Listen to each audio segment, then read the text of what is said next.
चांद रात शरीयत इस्लामिया में लैलतुल जायज़ा कहलाती है और अल्लाह ताला जल्ला शानहू बंदों को इस रात नवाजता है कि पूरा महीना तुमने रोजे रखे और अब मैं तुम्हें उसका सिला अता करूँगा।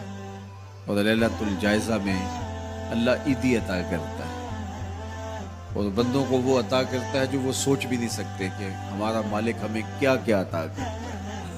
हर शख्स जो ईदी देता है वो अपनी ताकत के मुताबिक देता है ना। आपको भी बचपन में ईदी मिलती रही होगी, अब भी मिलती होगी, तो कोई 10 रुपये, कोई 20 रुपये, कोई 50 रुपये, लेकिन कोई ऐसा भी होता है कि जिसके पास फरावानियाँ होती हैं तो फिर उसकी ईदी तो उसकी ईदी होती है।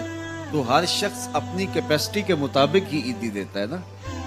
तो यार जब एक आम आदमी 10-20 रुपए दे देता है, लेकिन जिसको अल्लाह ने बड़ा नवाजा हो तो वो फिर 5 रुपए का नोट आपको देता है कि जनाब ये ईदी है आपकी, तो फिर अल्लाह कितनी ईदी देता होगा, वो कितनी करम नवाजियाँ फरमाता होगा। तो यार जब ईदी लेने का वक्त हो उस दिन हम बाजार में हो, जब ईदी लेने का वक्त, कुछ लोग अपने सारे काम और सारी खरीदारी चांद रात के ऊपर छोड़ते हैं कि उस रात को हम बाजार जाएंगे। कुछ लोगों को शौक होता है उस रात बाजार जाने का, हालांकि बाजार शर्रुल अमाकिन, बुरी जगह, सबसे बेहतर जगह अल्लाह के घर मस्जिद है और सबसे बदतरीन जगह बाजार है।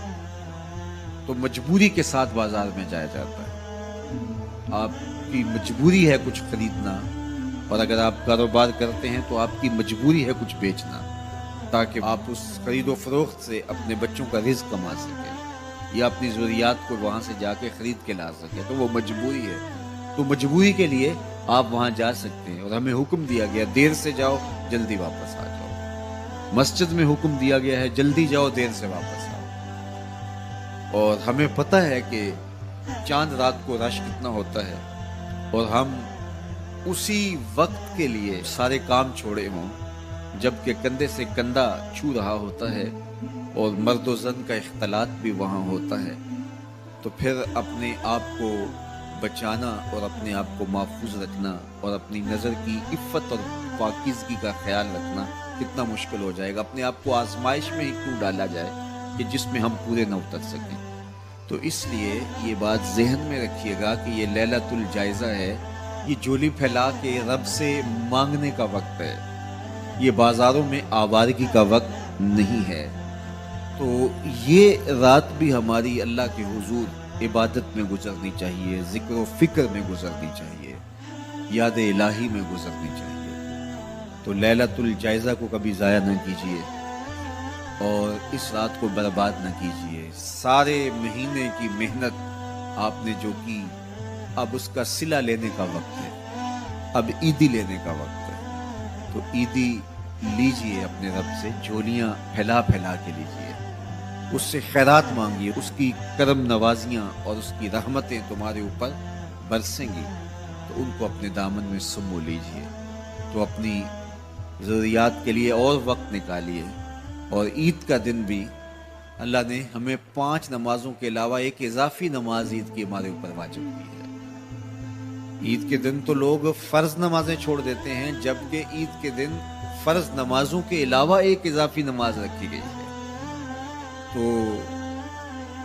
ये हमारा इम्तिहान था, हमारे 1 महीने की जो ट्रेनिंग हुई थी, उसके बाद आज ज़ोहर के वक्त, आज ईद के दिन फजर के वक्त, आज असर और मगरिब के वक्त देखना था कि उसका असर हमारी रूह में कितना उतरा है।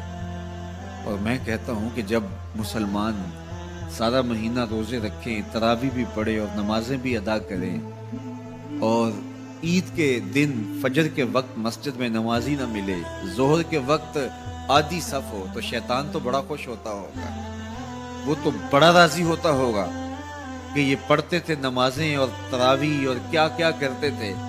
पता चला ना कि इनके अंदर कुछ भी नहीं उतरा और ये जहाँ खड़े थे उससे भी नीचे लुढ़क के आ गए। तो शैतान को कभी खुश न होने देना अल्लाह के हुजूर सरखुरुई और कामयाबी के लिए دعا مانگتے ہوئے ماہ سیام سے رخصت ہوں. یہ گھڑیاں اللہ نے نصیب کی. گنتی کے دن انہیں کہا گیا ہے. تو یہ گنتی کے دن یوں ہی بیت جاتے ہیں اور اسی طرح پوری زندگی بیت جاتی ہے.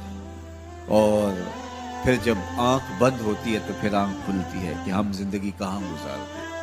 تو آئیے ان لمحوں کو غنیمت جانیے.